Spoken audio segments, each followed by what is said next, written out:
I'm a very lucky man, a very fortunate man, a very privileged individual and human being, because I was part of Moraine Valley in the early days, the earliest.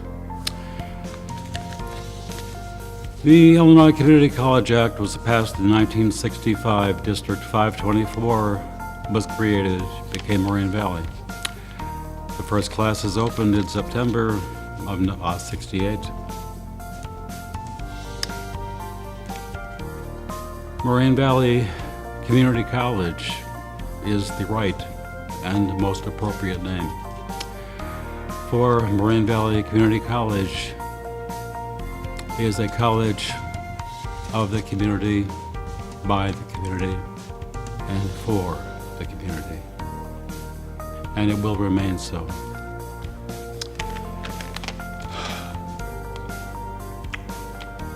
Some background. Before Moraine Valley was formulated, the largest teaching hospital on the south side of Chicago was the little company Mary Hospital. When the college opened, they purchased the old Mediterranean restaurant just east of the big, huge parking lot to the east of Little Company. And Little Company had its own nursing program and radiologic technology program. I was the educational director of the respiratory component. There was a lab program. Many programs were kind of on-the-job training back then, and not as formal as they are today. They are better for it now. We all kind of moved over. Everyone joined the faculty of Moraine Valley, except I was on loan. I didn't work directly for Little Company. I was an educational director for an outside agency, and they were looking to get other hospitals under their belt, and I was the dangling bait. And so I was just kind of on loan until I jumped ship. After a meeting was called by Bob Turner and John Swallock with the head of the company, and I remember Bob Turner coming out saying, frankly, Bob, that was Bob Cruz, we want to steal your employee. So I had to think about it. And I thought where I could do the most good. And I had other hidden reasons. But ended up, there was no choice to be made. It was Moraine Valley, a place where I could make the biggest difference. I always told students when we deal with other people and touch their lives, we leave a part of them ourselves with them. Always make sure it's a good part. I hate to be alone. We all need companionship. So I didn't come alone today. I brought lots of company. I brought all the people whose lives I touched and whose lives touched mine, mostly for the better, in both directions. I brought former students from whom I learned as well, because they were teachers. And they were philosophers, as are we all. I brought friends and acquaintances. Emerson said, every man is a quotation of all of his ancestors. We carry a part of them in us. Just as, and when parents see part of themselves in their own children, part of themselves in their children will be carried on to their children. And not just their children, but their acquaintances and their friends and all the lives they touch, perhaps in smaller and smaller bits and pieces, but those parts go on. In a sense, we all share immortality without knowing it. And with immortality, there's responsibility, which is another attribute we must face. I remember growing up, learning about the Renaissance and the Renaissance man or woman, and this unquenchable desire to learn all there is to learn. And then I remember first being informed of the Library of Alexandria. I remember buying my first copy of the Dialogues of Plato. I was in 5th grade. The copy cost me 35 cents. I still have it. I dreamed what it must have been like to be in that library of Alexandria, all those great minds searching for truth, searching for reality, searching for a better world, the commonality of what our humanity should be. And it was destroyed. One of my frequent guest speakers in my program, going back many years, was a man named Ian Tim. He had been chairman of physical medicine at the University of Amsterdam. They did some things there that were not done in this country. Many things we do, we can do better. Many things we do, we persist in doing because we don't know any better, and it's done without question. Sometimes it may take generations, but some things are found to be stupid, barbaric, even harmful. The learning curve is getting shorter in time. There were things that we were doing in the 60s, even in my sphere of healthcare, that we didn't know that wasn't the best way. And in some cases, it carried risks. No one ever thought about it. Jan came here to this country and he introduced the idea of chest physical therapy. Gee, like a ketchup bottle. It doesn't come out, you hit it. Thick secretions, know which direction, which airways are pointing from which lobe, which lobule. Position the patient, cup your hand. It worked. It revolutionized some of the problems we had with many people with lung disease and chronic obstructive pulmonary disease, commonly known to everyone today thanks to commercials as COPD. We changed things. When I saw the opportunity to come to Moraine Valley, I saw the opportunity to revisit what the Library of Alexandria must have been, to join with other people, minds searching, minds who knew so many things, and we shared. We joined our minds, we joined our opinions. The open concept, learning. We were not limited by good, better, and best. Why stop there? Find something better than that. Just another step. Failure, which causes paralysis in some people. I give up. No one stopped by failure. So that didn't work. We're one step closer. We will find a better way. I remember in class one day, Jan, who was a Renaissance man, phenomenal to talk to. I loved talking to him. But in class, he remarked, one day we were talking about where medicine was. Medicine has written, compiled by the Roman physician Galen. He compiled his book, which was not lost because it was all over the place, of all the medical knowledge in the Roman Empire. The authority, no one questioned it. That was the way you did everything. For well over 1,000 years. Then we had Ptolemy. The earth is the center of the universe. Everything revolves around the earth. Dead wrong, but unquestioned for over 1,500 years. Until Galileo and Copernicus. Galileo was put on trial in the papal court, and he recanted. Chicken. But he said afterwards, nevertheless, it moves. Giordano Bruno was a very noted theologian around that time. He said some things in theology that conflicted with some things the church said that were not absolute dogma because it wasn't in the Bible. Things like you can get to heaven just by being a good person, good deeds alone. I guess you didn't have to tithe and give money. But then Guido Giordano Bruno, who was sort of a Renaissance man, realized the brilliance, the common sense of the Copernican theory, and said that we revolve around the sun, and that gave the church the final reason. The Bible says the sun rises, etc. It's conflicting with church dogma, you're a heretic. They burned him at the stake in 1600. Brilliant mind, great loss, what an example. Bravery. I saw a lot of great things here.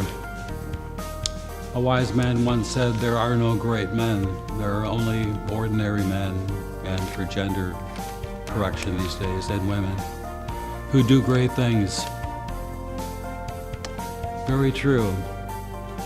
J.F.R. Renhill wrote, any good thing done, now some things are done through duty and obligation and family ties and whatever else, but Renhill said, any good thing done without obligation or expectation of reward is a great thing, and sometimes a brave thing. Saw a lot of bravery around here, a lot of great things. We all dared to be great. We dared to find the next step, good, better, next, and keep going. Never be satisfied. And sometimes beliefs, no matter how instilled and by how many men in high positions and authority and respect, they're still dead wrong. Truth can be elusive. There are so many things we don't know about so many of those scholars that occupied the Library of Alexandria, which was far more than a library as we know it now. There was Thales. Over 500 years before the start of our current calendar, he predicted a solar eclipse. He invented machines. He invented a screw device for lifting water any distance. It was used to irrigate the Nile and is still used today. He experimented with magnetism. He also is the one who said, know thyself. He also said nothing to excess. He also said, love thy neighbor.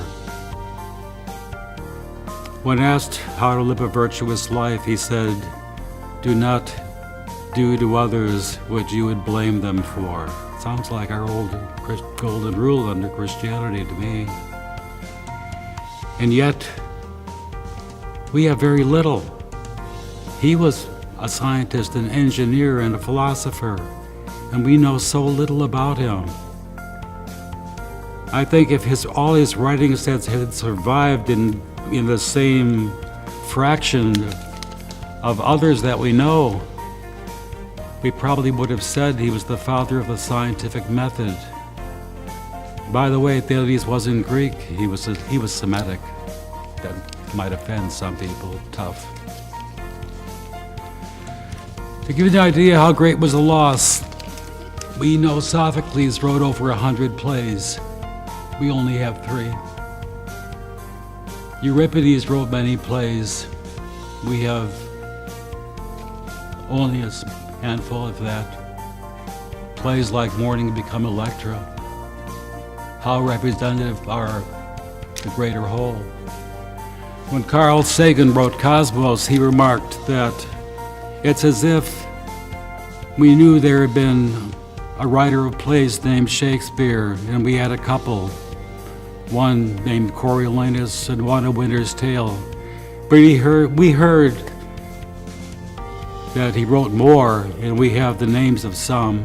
They were called Hamlet, King Lear, Romeo and Juliet. Maybe he was pretty good. We'll never know. How much we don't know.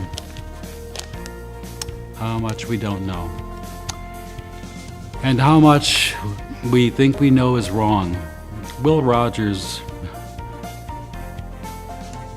remarkable man, homespun philosopher. I read one quote by him many years ago. I never forgot, it stuck. It's not what a man don't know as makes him a fool.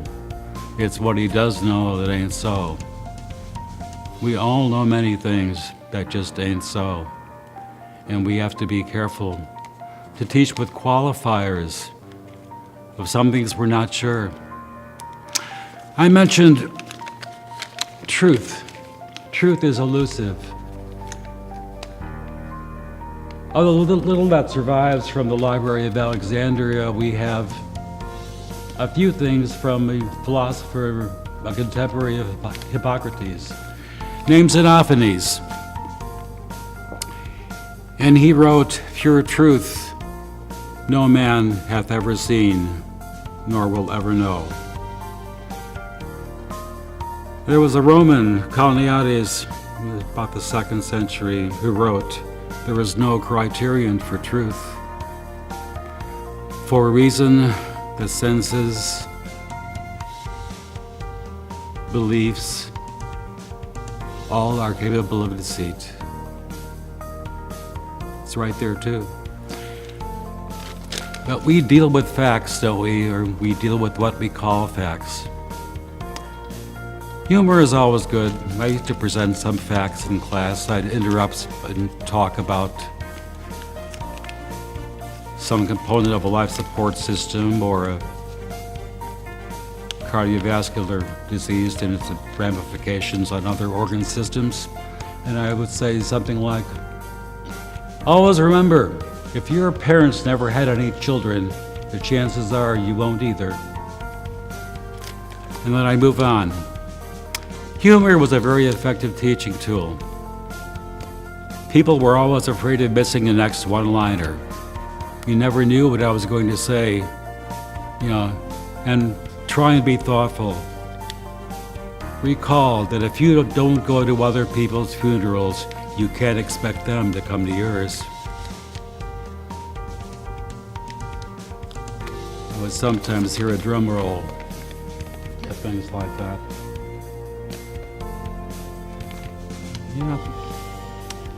Too many people focus on making the right decision. Many of them stop there. They don't do anything. One of our British friends said, "Knowledge without action is useless." What good is it? What are we going to do with it? We must do something. Something I was told when I was an explorer is sometimes the two bravest words in the English language are, "I'll try." Sometimes great things take bravery. I have stuck my foot in my mouth on more than one occasion or offended some people in some way unintentionally by just uttering something that's appeared obvious but conflicted with their belief systems. The funny thing about belief, I remember the philosopher, the San Francisco longshoreman, self-taught, Eric Hoffer, being interviewed on TV back in the mid-1950s. He was asked why his books are so short. He said, "You can read many books of 700, 800, 900 pages, and if you're lucky, you'll find one or two, maybe three new ideas." And he said, in my books, even though they're 80, 90, 100, 110 pages, on every page, you'll find at least one idea that's new. To the best of my knowledge, it's a new idea. Compact writing, I thought. I'd like to write like that. Ever since then, I have been trying to. I went out and after I bought my dialogues of Plato, after I saw Eric Hoffer, I went out and bought a copy of The True Believer, and I remember one thing that just astounded me. Page 60-something or other, if I recall, he said, people think those on the extreme left wing and those on the extreme right wing are opposites. He said they're not. If anything, they're opposite with the middle. He said they're interchangeable. There are people who needed desperately to believe in something, to give them purpose, a raison d'etre, a reason to be. It didn't matter what it was. The first guru with the shiny cloak who came along and said, "Follow me," they would follow. It didn't matter what. We must care and appreciate for what we teach our children in giving them purpose, good purpose, or they end up with shallow, empty lives searching for what? A Taliban, an ISIS?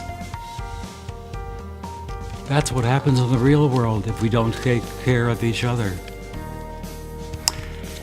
An interesting thing, we always talked about helping each other, and we did. If a student had a problem with this and I couldn't help, there was somebody else on campus. Go see so-and-so.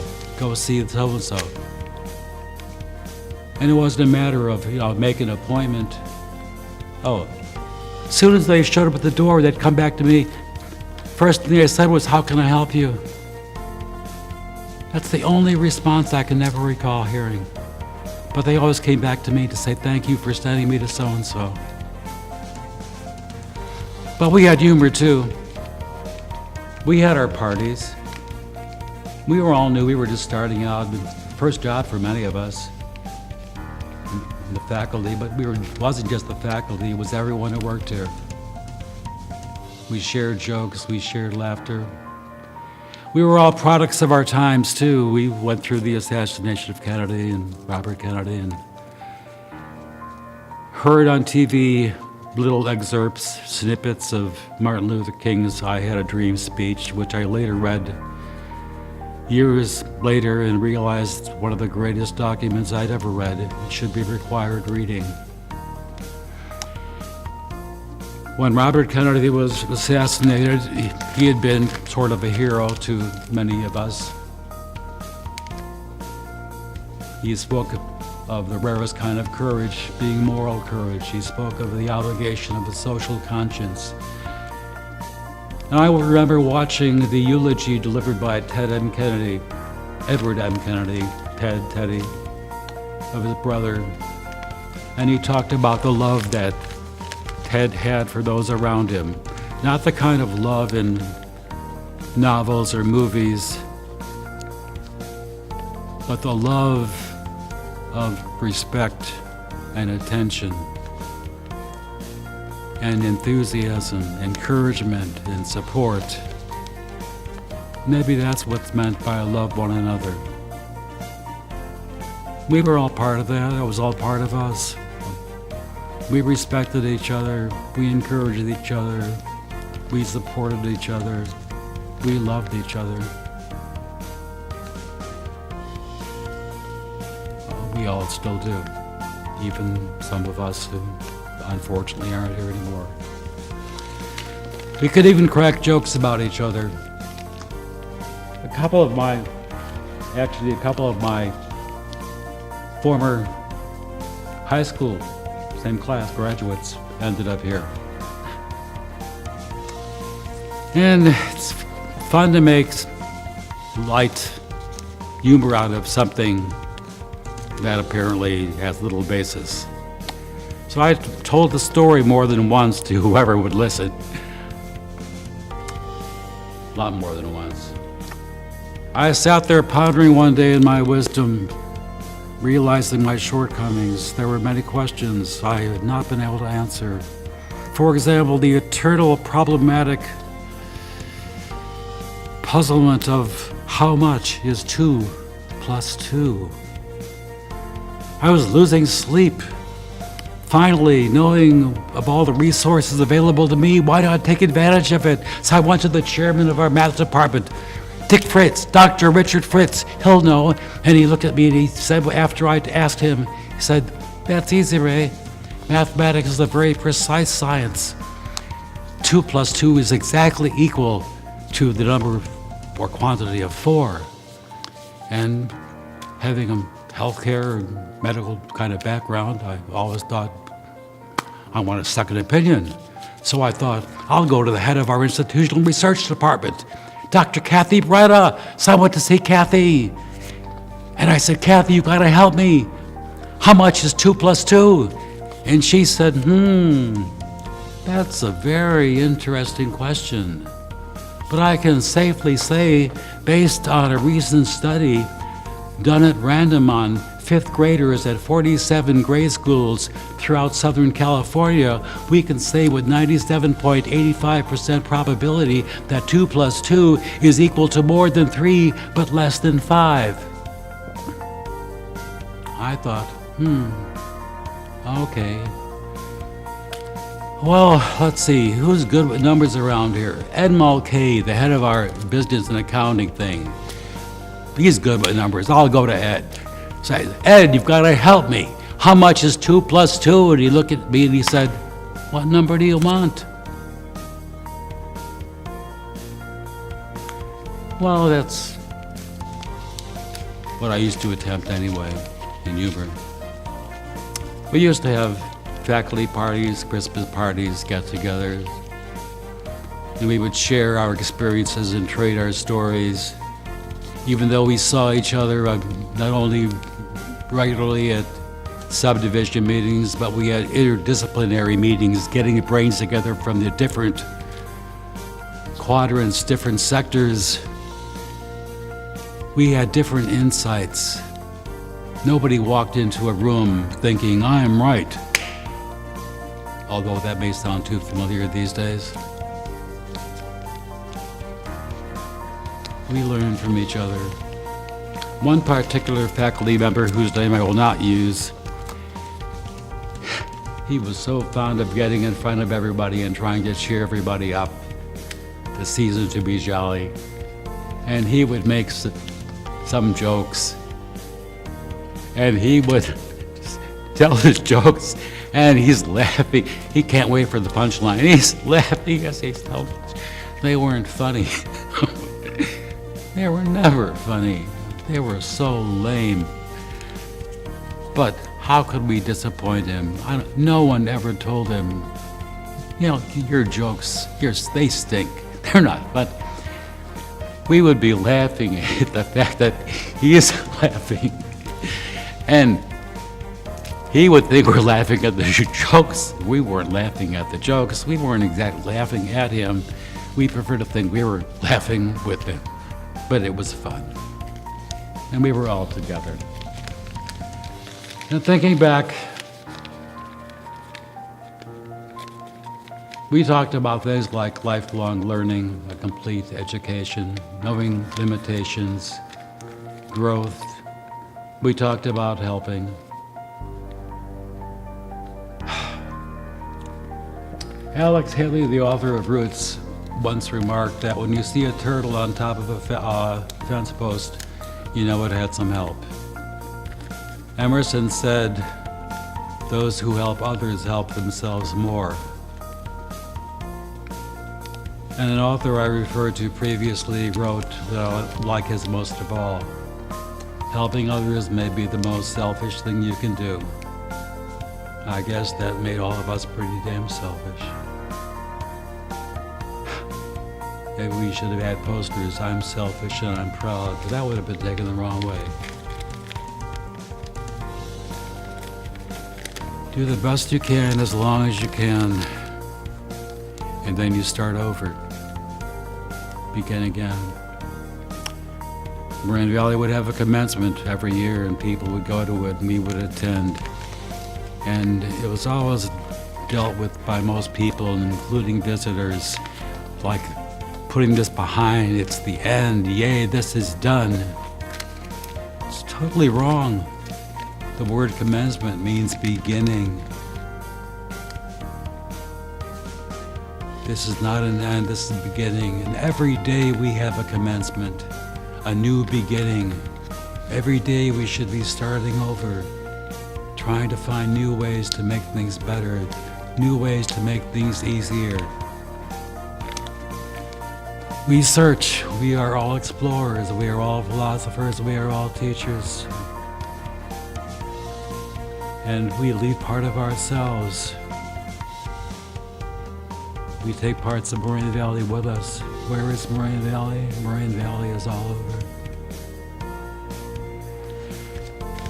The interesting exercise is to ask yourself, what is really necessary for a full, rich, human life.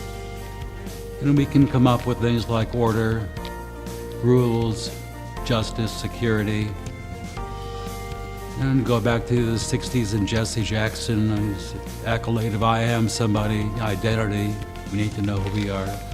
But we need purpose, and we must choose wisely our raison d'etre and not have it chosen for us. Choose our belief systems carefully. And remember, facts can be deceiving. What are presented as facts, any facts can be presented like Ptolemy's solar system. Gee, totally wrong. But as they discovered, hey, this heavenly body should be over there, now it's over there. Oh, we're wrong, we have to rearrange. And they would rearrange and somehow come up with a new Earth-centered system, but put the celestial bodies in different spots. They had to do that several times, and they somehow made it work.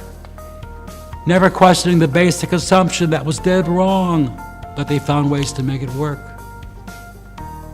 We treat facts the same way. We have fact checkers. What do fact checkers do? Do they prove anything? No, they fail to disprove. Yeah. We can't disprove it. It's hard to disprove a lot of things. Yeah, I remember one time, Jan, I mentioned earlier, he and I were talking about, gee, why don't we write a paper on the relationship between cornflakes and cancer? People don't realize, but as the consumption of cornflakes has gone up like this, the occurrence of cancer has gone up almost correspondingly. There's a definite relationship. That's a fact. As good as many other facts. What else do we need?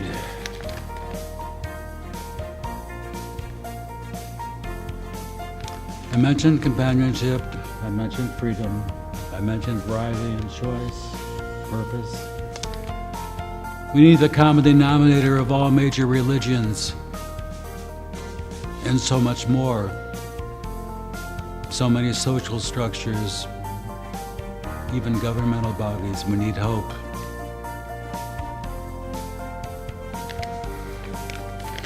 And we need to think about getting back to belief. I just thought of something I should have said.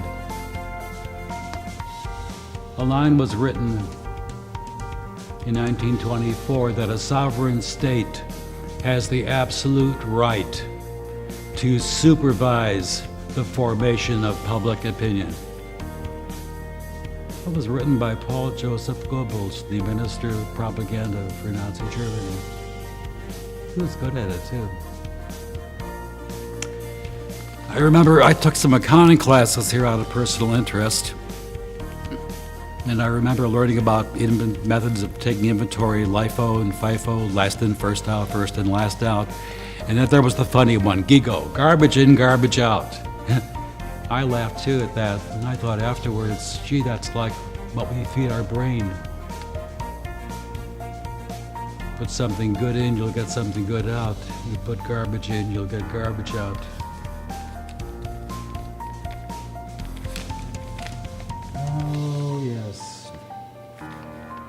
We should accept our ignorance. We should accept change. In fact, we should encourage change. We should ferment and foster change. Some people are afraid of change.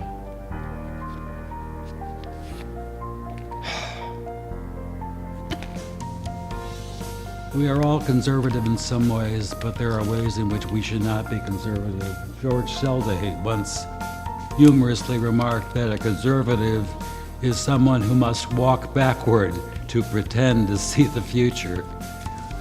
I like political jokes, they're always funny. There was a senator in California years ago, of Japanese descent, Hayakawa was his name. He was once asked, what is the difference between a Republican and a Democrat? And he said, if a man were drowning 50 feet offshore who couldn't swim, a Republican spying that man would throw in a 25-foot rope and encourage him to swim for it because it will help build character. A Democrat coming upon the same scene with the man drowning 50 feet offshore would grab a 100-foot rope, throw it in the water, and then walk away looking for other good deeds to do.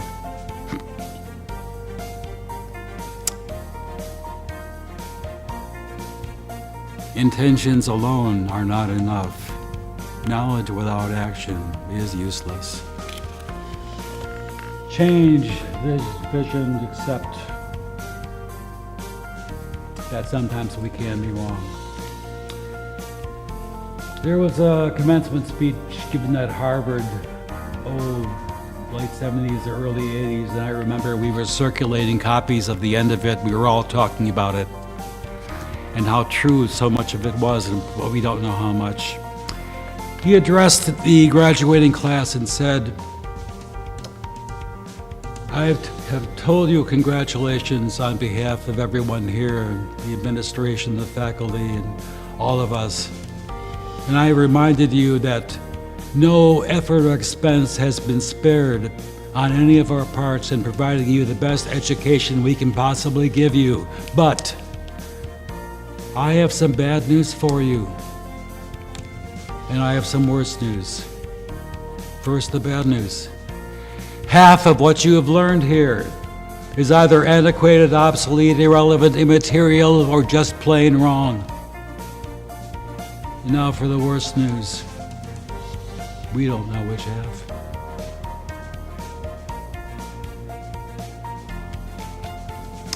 We don't know which half. If you take the time to think about some of the words I pointed out that were necessary for a full, rich human life of fulfillment being attained, you can add a few of those yourself, but you'll find out too much of any one of them for too long. You're a thrill seeker, love that roller coaster. How would you like to be on that roller coaster for the rest of your life, for eternity? You'd be dying to get off. Get me out of here. Happiness? Thank goodness it's only a temporary euphoria and we can get back to solving problems. George Bernard Shaw wrote a play called Man of Destiny. I remember a line from that play spoken by a character named Tanner. He said, "But a lifetime of happiness? No man alive could stand it. It would be hell on earth." All these items on that list, too much of any of them, you couldn't take it anymore. You couldn't take it. Gee, wasn't it Thales who said nothing to excess? All right, he was.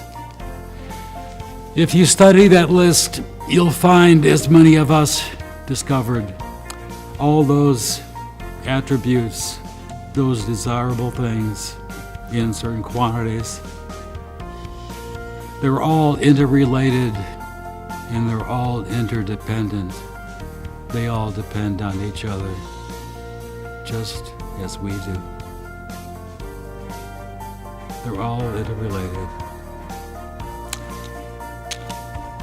We relied on each other, we supported each other. We remembered other words spoken at Bobby Kennedy's passing. Teddy said, he saw needs and tried to fill them. He saw wounds and tried to heal them. He saw wrongs and tried to right them. And we asked ourselves, can we do any less? Can we do any less? Rene Descartes pointed out, man has a dual nature. He has a rational, reasonable side, thoughtful, caring, I'd like to add forgiving, not quick to judgment, and we have an emotional side, sort of fun-loving and impulsive, irrational, not making the best choices, living carefully. I sometimes think if we were only the irrational side, we'd be like robots, and how boring would that be? I wouldn't want to live like that. If we only had the emotional side, we would be so wild and out of control. I don't think anybody would even want us as pets. We'd be put in an animal shelter and nobody would adopt us in their right mind. And we could be very barbaric too. But the fact we are both, Randall called it a divine dichotomy. We are truly gifted. Something else I'd like to borrow from one of his writings, but I can't see better myself.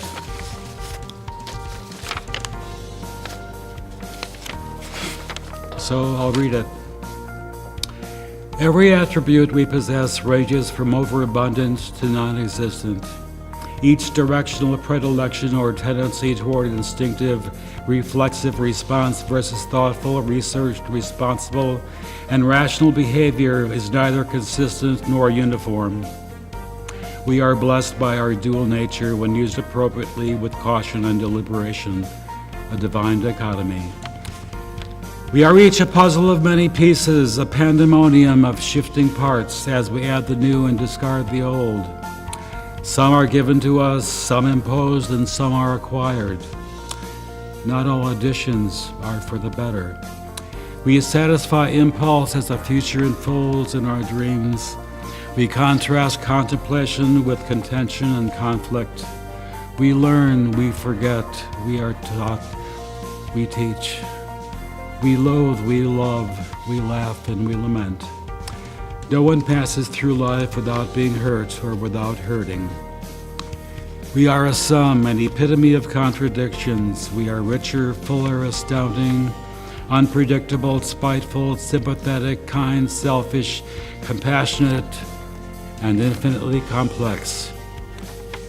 We are human. People laugh at things Yogi Berra said, but he said one thing that when I think about all the things I think about, gee, I wonder if he knew that made sense. Yogi Berra said, if this were a perfect world, it wouldn't be. So all these things come together. We came together. All the parts of us, the parts of Moraine Valley and what it is, what it became, what it remains. What is Moraine Valley? Moraine Valley is a resource, a reference, a refuge, a lifeboat, an oasis, a haven, and for some, a second home. In 1942, there was a movie named Casablanca that was made. There was an actor named Humphrey Bogart. He uttered one line that those people remember. He said, "This is the stuff that dreams are made of." Welcome to Moraine Valley. In closing, I would like to say, if you're watching this, I'm leaving a part of me with you today as well.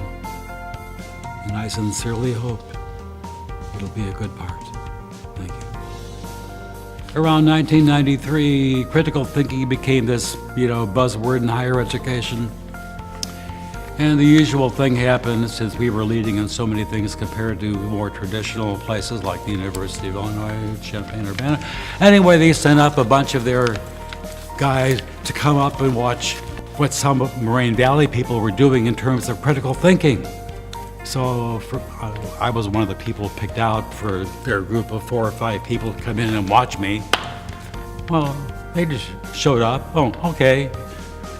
I didn't plan anything different. I did my usual thing, throwing in humor, throwing in this, bringing in analogies from everything like I was doing. That's just me. All kinds of ways to connect the dots. Afterwards, we're finished. Okay, bye, see ya. Friday or whatever, all the students left, and the U of I people, were sitting there, and slowly another one, to walk out separately, separately, and one is still sitting there, looking at me. I'm getting my stuff together, and I'm ready to walk out, and I looked at him, and I said, "Can I help you?" I'm not making this up. And he looked at me like this, and he said, "Where did you ever learn to teach like that?" Well, no one had ever asked me that before. I always tried to find new ways, better ways. I'm a pragmatist. I'm very eclectic, try this, whatever. I looked at him and I said, "Well, I never had any formal training in teaching techniques or internship rotations." And I looked at him and I just said, "I guess no one ever taught me how to do it wrong."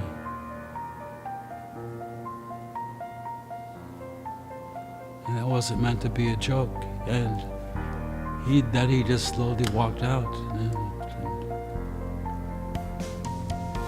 So you don't know something, all right? You never say to me, "You don't know." What you say to me is, "I don't know yet." That does two things. You just made a contract with me, and you've made a contract with yourself. I need to know this. I'm going to know this. One day a student was trying to explain something and wasn't doing a good job. In fact, kind of screwed up and got it wrong, and the other kids are all looking at literally, like, "What's wrong with you?" And toleration, understanding, acceptance. You're going to get it right. We all make mistakes. Mistakes take us only a step closer. I said, we all make mistakes. And then I thought, and I said to them, can we all agree that we all learn best by making mistakes? And everyone nodded. And I said, then think how many I've had to make.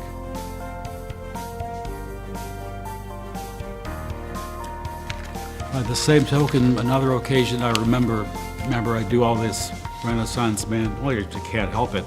So many ways to connect so many dots. One day, never before happened, and never again.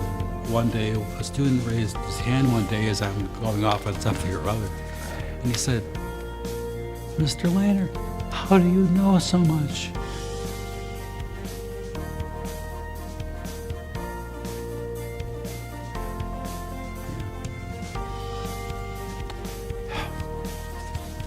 Yeah.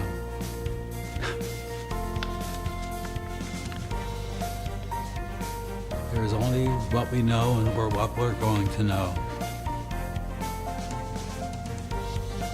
I'm sharing some of what I know with you. There's so much you know that I don't know, that I hope now and in the future you'll share with me. But I could be funny at times too. One thing I remember one day is a student feeling guilty about, I'm sorry I made a mistake. No, you don't have to feel guilty about that. To err is human. You've heard the proverb, we all make mistakes, we are human. It's a natural thing. And then I just threw in, even I made a mistake once. And then his head came up. What mistake did you make? Well, once, just once, I thought I was wrong. But I wasn't.